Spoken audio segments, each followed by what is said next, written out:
Goeiemôre Stefan, baie dankie dat ek weer vandag met jou kan gesels oor die belangrike temas wat in die Bybel na vore kom en spesifiek vandag fokus op die vraag wat baie mense vra wie se geliefdes gesterf het. Waar is my geliefde nou? En dalk 'n bietjie oor die mites of die oningeligtheid van die mense ook te gesels. Baie dankie Stefan. Dankie Jaco, dit is altyd 'n groot lekkerte om saam met jou te reis. Stefan, ek wil sommer begin deur vir jou te vra of ons sommer so vol vlug oorsig in die Bybel kan vat. Die Ou Testament, dalk die evangelies, Johannes, Paulus, tot by Openbaring, net dat ons soos jy net nou vir my gesê het, die helderheid van die skrif kan leer ken en dat ons wanneer ons praat oor waar ons geliefdes is, ons die skrif gebruik en nie verwys na boekies of preke en so aan wat nie noodwendig aansluit by die skrif nie. As ons so kan begin oor die algemeen, Stefan, wat is jou indruk of wat sal jy vir ons kan sê daaroor? Ja, Jaco, ja, dit is lewensbelangrik, dat ons sê altyd ons moet die Bybel ken sodat ons getroos kan leef en sterf. En vir baie mense is die hemel 'n ver af plek. Die hemel het 'n onbekende destinasie geword wat uiteindelik as mense nou doodgaan, dan is dit nou maar eintlik nou toe maar hulle is op 'n beter plek, maar ons weet ook nie eintlik wat dit is nie. As ek mag, die Ou Testament het nie so baie oor lewe na die dood nie. En dit moet ons ook vir mekaar sê. Die Ou Testament het baie gefokus op hier en nou. As mens gesterf het in die Ou Testament, was jy in die doderyk, algemeen in Hebreëus bekend as Sheol, en ons weet dit was nie noodwendig 'n goeie plek nie, al was dit nie voorgestel as 'n plek van lyding nie. Dit is nie die hel nie, dit is net die doderyk. En ons onthou hoe Job byvoorbeeld vertel in die doderyk daar in Job 14, dat mens daar eintlik vergete is, dat jy nie vir God daar eintlik kan loof nie. Later in die Ou Testament word dit egter duidelik in Daniël en gedeeltes in Jesaja en 'n klomp psalms dat die Here die regverdiges vir altyd by hom sal hê, dat daar na dood lewe is by die Here. Maar dit is nog vaag, dit is nie duidelik omskryf nie, maar ten minste weet die regverdiges wat op die dag van die Here wat nog voorlê, waarvan al die profete praat aan die einde van die wêreld, sal almal voor hom staan, regverdiges en sondaars, maar tussenin die lewe post-mortem, post-dood, sal regverdiges tog ook by die Here wees. Dit kos die Nuwe Testament om die soeklig helder te laat val op die nadoodse lewe. Ons almal ken Jesus se gelykenis in Lukas 16, die ryk man en Lazarus, waar Jesus onomwonde sê dat beide die ryk man en Lazarus is reeds in die nadoodse lewe, waar in 'n voorstadium van waar hulle vir ewig gaan wees. Die ryk man is in die doderyk, waar hy ly, Hades, en Lazarus is aan die skoot van Abraham. Nou ek dink die Nuwe Testament wil vir ons duidelik maak, Jaco, dat mens eers op die dag van die Here, by die wederkoms, dat daar 'n finale eindoordeel is en dat hemel en hel aanbreek soos ons dit ken. Maar gelowiges en nie gelowiges is reeds bewustelik, nie in 'n slaaptoestand nie. Daar is sulke tekste, ek weet in 1 Tessalonisense 4 word vanuit ons kant die dood as 'n slaap beskou en die wakker word is by die wederkoms. Maar dan is dit maar uit 'n menslike perspektief beskou. Maar vanuit God se kant is gelowiges bewustelik by hom. Ons lees dit, soos ek nou gesê het, in Lukas. Ons hoor by Johannes waarna hy verwys het dat Jesus vir ons gaan plek berei. Ons hoor in Openbaring hoofstuk 6, wanneer daai seels een na die ander oopgemaak word, dan hoor ons van daai ruiters, wat almal so oorgaande is, die swart perd en die vaalperd ensovoorts.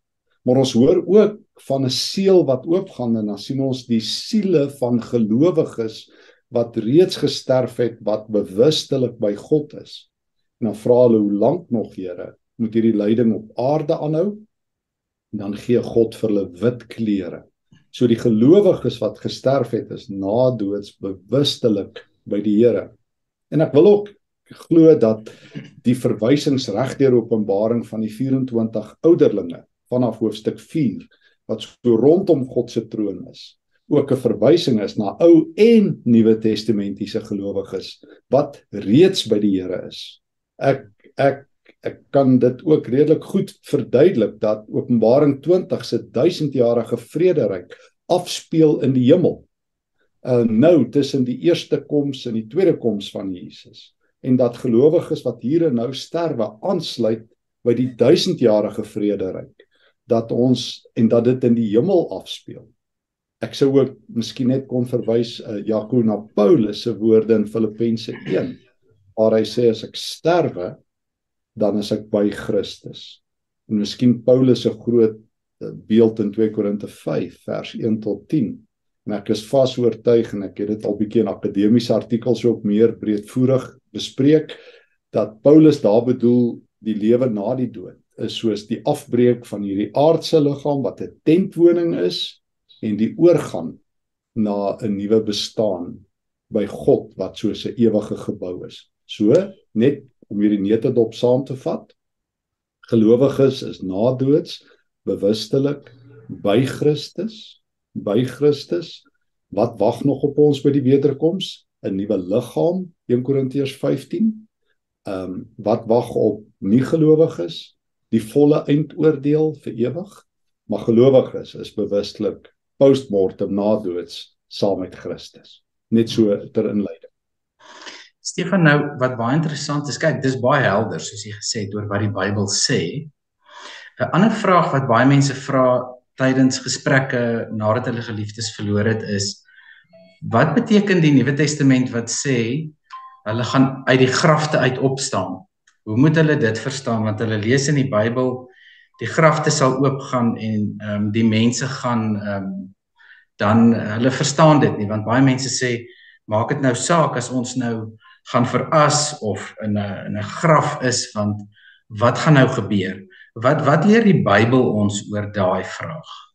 Ja, jy weet, Jaco, een belangrike ding wat ons vir mekaar moet sê oor die vraag oor lewe na die dood en oor die eindoordeel ensovoorts, is dat die Bybel en met name dan die Ou en Nuwe Testament uit twee perspektiewe kyk. Maar kom ons neem die Nuwe Testament. Kom ons vat 1 Tessalonisense 4, die grafte sal oopgaan en die dooie sal opstaan.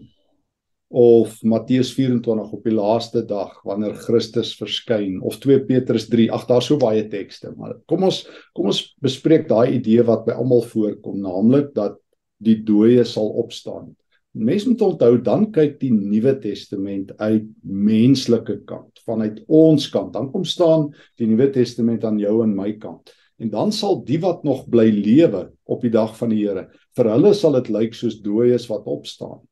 Maar wanneer die Nuwe Testament aan God se kant staan, dan vertel Paulus, die wat gesterf het sal saam met Christus terugkeer op die wolke, en die wat hier lewe sal hom in die lig tegemoet gaan.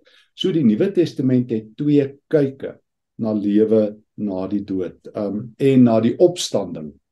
Miskien is die grootste troos wat ons as gelowiges dikwels mis, as ek mag, juis in hierdie verband, is dat vir ons konsep dalk verkeerd ingekleer is. Vir meeste mense, ook soos jy tereg sê, is die soort vraag, wat gebeur by die wederkoms? Waar is my geliefdes? Wat word met hulle? Want vir baie mense, en ek het nou die dag weer so 'n voorstelling op Facebook raak geloop, so skildery, First Moments in Heaven. En dan is dit almal geliefdes wat mekaar omhels, ma's wat kinders sien en kinders wat wie hulle ouers sien wat nou al lankal dood is. En as dit ons konsep van die hemel is dit foutief.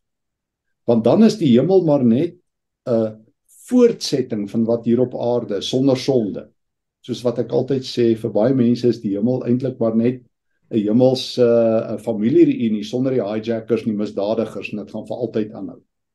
Vir meeste mense wat so oor die hemel dink, verdwyn Jesus uit die prentjie.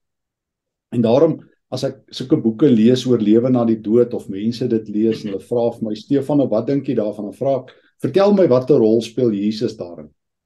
Want as Jesus net die verskaffer is van 'n produk genaamd ewige lewe, dan het ons hom nie meer nodig nie. Dan het ek mos nou Ek glo net in Jesus sodat ek ewige lewe kan hê en my geliefdes kan sien. Maar die primêre vraag van die Nuwe Testament is nie vir jou geliefdes kan sien nie. Ons het nou al vir mekaar sê ons gaan daar wees, ons kan dalk nou praat oor is daar herkenning in die hemel ensovoorts.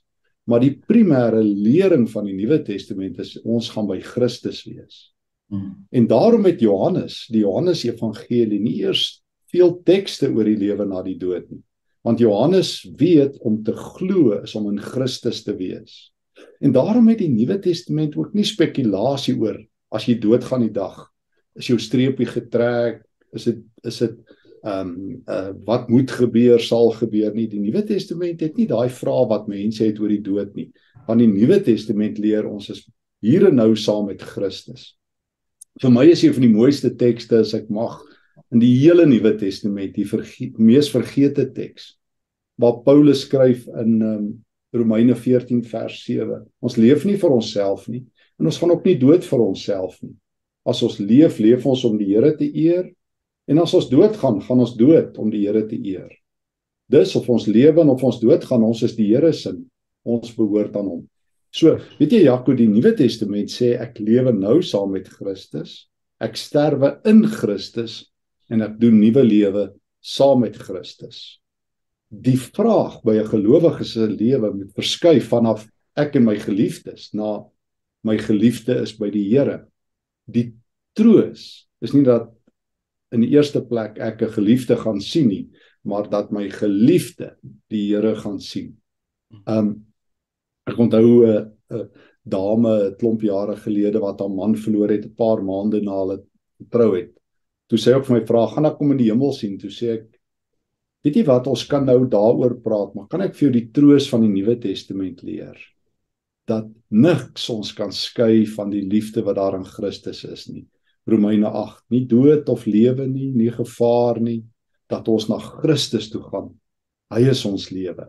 So ek vermoed, wanneer ek my teologie skuif oor die lewe na die dood, soos die Nuwe Testament dit leer, nie soos wat ek emosioneel of emotief of romanties daaroor wil dink, my eie idee oor die hemel nie, maar wanneer ek die Nuwe Testament glo, dat ek by Christus is, word 'n klomp vrae makliker, en dan weet ek, heel eenvoudig Romeine 8, nog dood, nog lewe kan my van hom skei. So, na dood is ek by hom, en ek is vir altyd by hom, en my geliefdes ook. Ek hoop dit maak sin. Dit maak baie sin, Stefan, by begrafnisse, en ek seker jy het dit ook al gehoor, sê mense, sê nou maar gemense onthaalwe Johan, dis nou nie Johan nie, maar sê nou maar gemense onthaalwe Johan is afgesterwe, en hy sit nou lekker in visvang daar in die hemel, of hulle kuier nou saam om 'n vuur, saam met die vorige persone wat afgesterf het, en so aan. Ek bedoel, illustreer hierdie punte wat jy nou sê van oningeligtheid en wanpersepsies wat mense het. En ek weet, een van die redes is omdat die mense nie die Bybel lees nie, of dat hulle nie geleer word nie. As iemand nou so onkundig is en is nou half onwetend, hoe gaan so 'n persoon te werk met die Bybel, en hoe gaan die persoon dit soek? Sommige net uit 'n praktiese perspektief, iemand wat vra, maar waar kan ek nou leer? Gee ons vir hulle die teksgedeeltes, moet hulle maar self gaan bestudeer, hoe werk? Wat sê jy voorstel? Weet jy, Jaco, ja, jy is presies reg.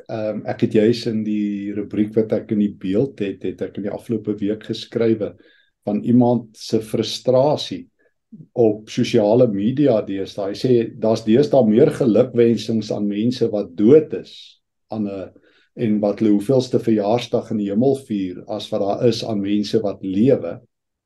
En ek het ook geantwoord in die stukkie in die beeld, dat dit is 'n manier van uitdrukking van ons verlange. Ons moet dit nie hard hoor as mense dit doen nie. Maar ek dink die groot troos is nie dat mense in die hemel verjaar nie, maar dat mense by 'n ewige fees is waar Christus is. So baie van hierdie misverstande presies is deur die kerk veroorsaak, want ons het eintlik mense maar gedreig met die hemel en die hel, en met die vraag, gaan jy hemel toe, en die ewige lewe aan mense verkoop as 'n produk. En ons het vergeet Christus is die lewe.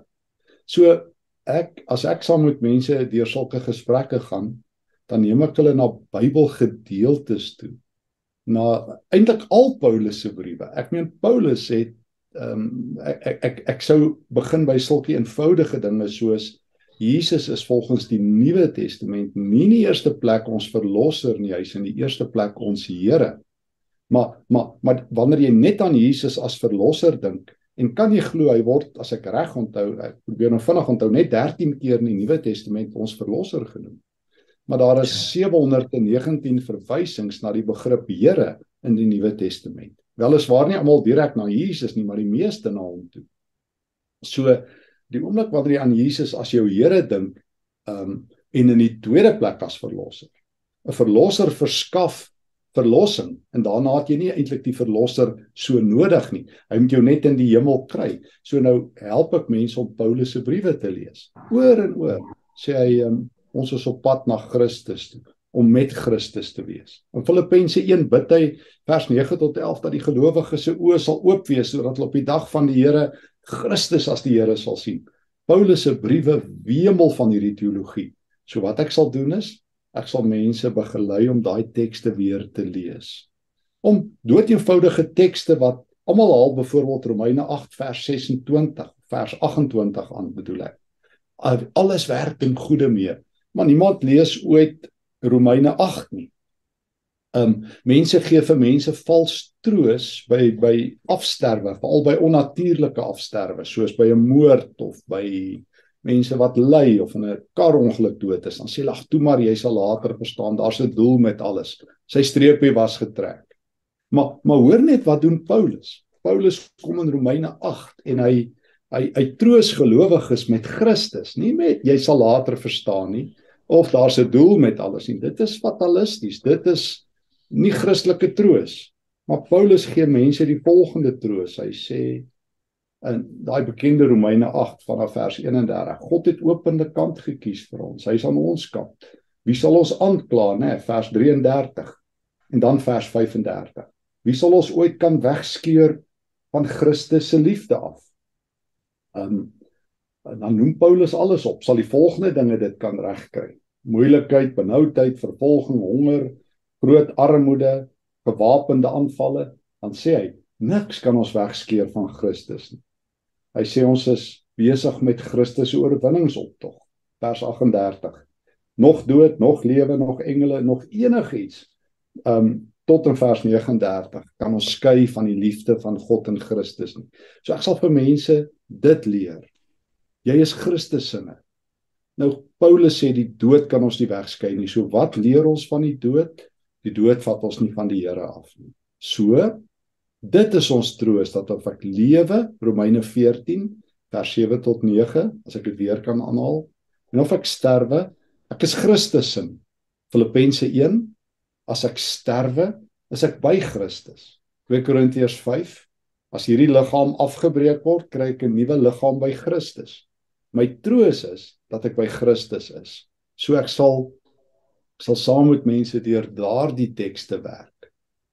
Ja, en dan sal ek vir hulle verduidelik, ja, die Nuwe Testament hou rekening met herkenning, maar die Nuwe Testament maak dit ook duidelik. Jesus het dit glashelder gesê in Matteus 18 en so aan, of Matteus 22, toe die Fariseërs of die Sadduseërs hom wou vasvra oor, gaan huwelike voort in die hemel, die vrou met die 7 mans, met wie gaan sy getroud wees na doods?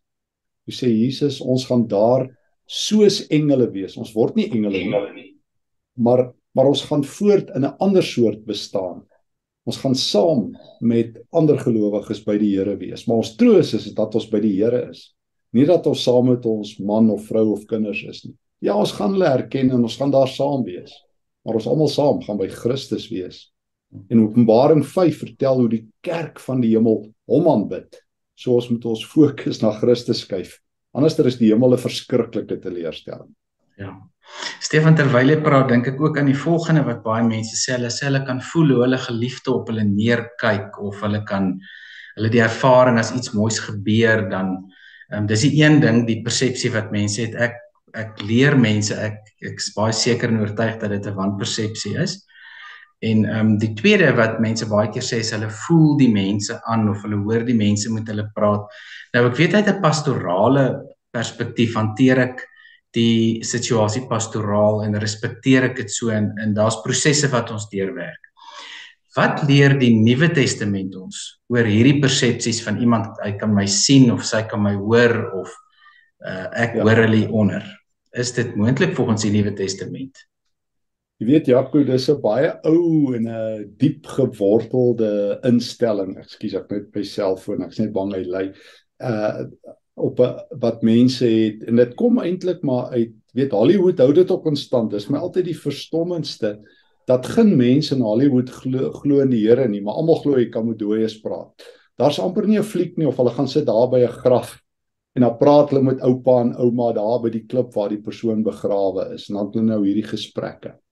Of hierdie hele idee van ek voel dit aan. Dit lê baie diep in baie dinge. Daar was selfs sulke programme op plaaslike TV-stasies waar mense deur mediums met die dooies praat. Ek onthou ek het op 'n dag eenvoudig sit en kyk waar die vrou vertel die medium wat nou met mense kontak maak, dat die oom is nog steeds besig om die swembad skoon te maak en alles. Al sulke mitiese idees. Ek verstaan mense se behoeftes, soos jy reg gesê het, aan die aanvoel, aan die gemis, aan die leegheid van die persoon wat weg is. Maar die gelowige weet in die Nuwe Testament dat mense wat gesterf het by die Here is. By die Here is. Die troos is nie hulle is by my nie, die troos is hulle is by die Here.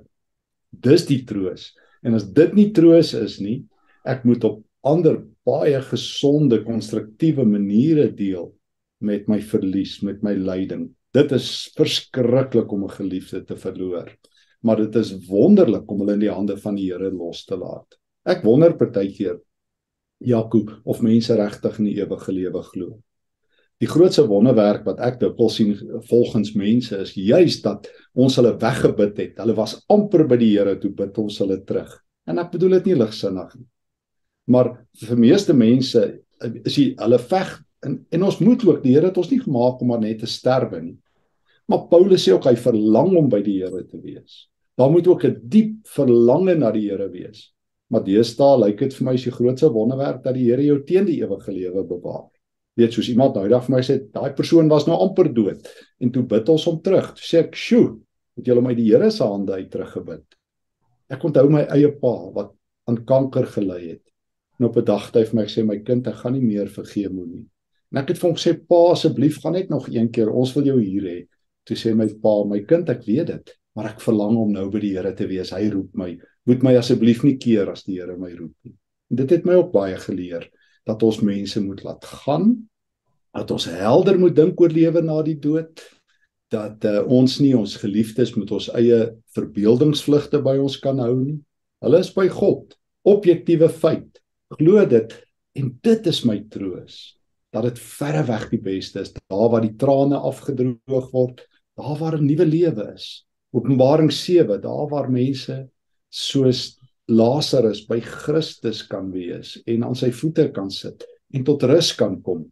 Soos Openbaring 14 sê, daar waar ons vir altyd kan rus van al ons werke. Dis om by die Here te wees. En daar is Christus ook ons herder.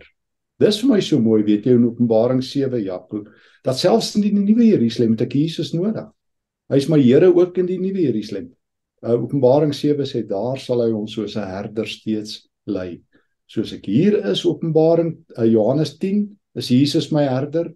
As ek in die nuwe Jerusalem is hy ook my herder, saam met almal wat stikkend was, vir wie hy heel gemaak het. Stefan, ek het nog 'n vraagie. Jy het so vinnig daarna verwys, motorongeluk en so aan.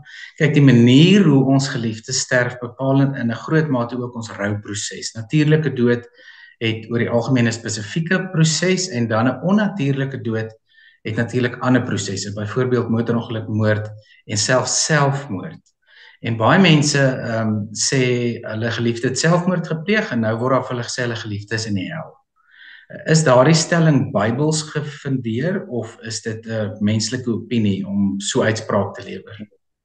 Jaco, ek sou graag wou sê dis 'n menslike opinie, omdat daar deur al die eeue hierdie stigma was, en in sekere godsdienste was mense wat, en selfs in die Christendom met tye is mense wat selfdood gepleeg het, selfs nie eers 'n normale begrafnis gegee nie en so voorts. En daar het altyd daai stigma aangeleef. Jy sal baie beter weet as opgeleide terapeut en ons weet vandag uit ons kennis van psigiatrie en sielkundige problematiek en siektes dat baie mense dikwels in sulke state van depressie gaan dat hulle eintlik ontoerekeningsvatbaar raak en dat dit 'n baie wrede ding sou wees om selfdood per se as 'n onvergeeflike sonde uit te lig. Sonde is per se iets wat my rug na God laat keer en ons almal doen dit. Partykeer doen mense dit net op op 'n fatale manier bedoel ek en dan is selfdood die gevolg. Maar ek het geen reg om mense af te skryf, uit God se boek uit te skryf nie. Onder geen omstandighede. Ek dink die Here self weet wat in mense se harte gebeur. Natuurlik moet mense dit nie doen nie en natuurlik moet ons mense help so ver ons kan. Maar om mense af te skryf sou aan ons kant van die draad uiters onverantwoordelik wees. Vir dieselfde rede dat ons ook nie mense se dood moet verklaar of God moet probeer verdedig wanneer onnatuurlike dood plaasvind nie. Maar ek dink altyd dit gebeur, soos ek altyd sê, toe my oupa grootjie in die 90 dood is, het niemand gesê daar's 'n doel daarmee nie. Almal het sê wonderlik, maar as 'n kind op 16 sterwe of onnatuurlik sterwe, dan moet die kerk ewe skielik 10 verduidelikings sê en 20 verklaringe. Feit is, of ek 10 jaar oud is en of ek 100 jaar oud is, of ek so Stefanus in Handelinge 7 vermoor word en of ek 'n natuurlike dood sterf. Ek is steeds die Here se. Stefanus glo dat hy Jesus sien. Dis my so aangrypend. Handelinge 7 daar vanaf vers 56 tot 60. As Stefanus vermoor word, kyk hy op en hy sien Jesus aan die regterhand van God. Hy gaan na Christus toe. Hy lewe saam met Christus. Hy's op pad na Christus. En nooit kom die vroeë kerk en bied verklaringe vir onnatuurlike dood nie. Dit is omdat ons eintlik in die noodlot glo. 'n feit, die Engelse woord. Ons glo baie meer in noodlot. Daar's 'n doel met alles en wat moet gebeur as jou streepie getrek is. En soos iemand vir my gesê, ja, maar God moes tog jou sterfdag bepaal het. En laal Job 14 foutiewelik aan en wat. Feit is, God het ons reddingsdag bepaal. Dis wat die Nuwe Testament sê. Hy het van ewigheid af besluit ek is syne. In die oomblik as ek syne is, sê God, gaan niks my van hom skei nie dood of lewe nie. Ek is syne en gee die Heilige Gees om my te dra tot in sy feessaal. En hy doen dit vir my geliefdes en hy doen dit vir elke een wat voor hom die knie buig. So die evangelie het geweldig troos as ons helder oor Christus dink. Stefan, ek wil vir jou verskriklik dankie sê dat jy met ons gepraat het vandag en vir ons die Nuwe Testament verhelder het. My perspektief het sommer ook weer verhelder en verbreed. Ek waardeer dit regtig baie. En ek wil vir jou sê baie seën met jou werk by Ekerk en alles wat julle daar doen en weer eens dankie vir die Ekerk bediening wat regtig wêreldwyd so groot verskil maak en ek bid dat die Here vir julle baie sal seën daarmee.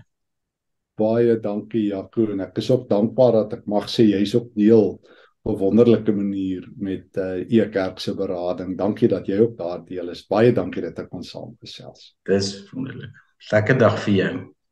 Vrede.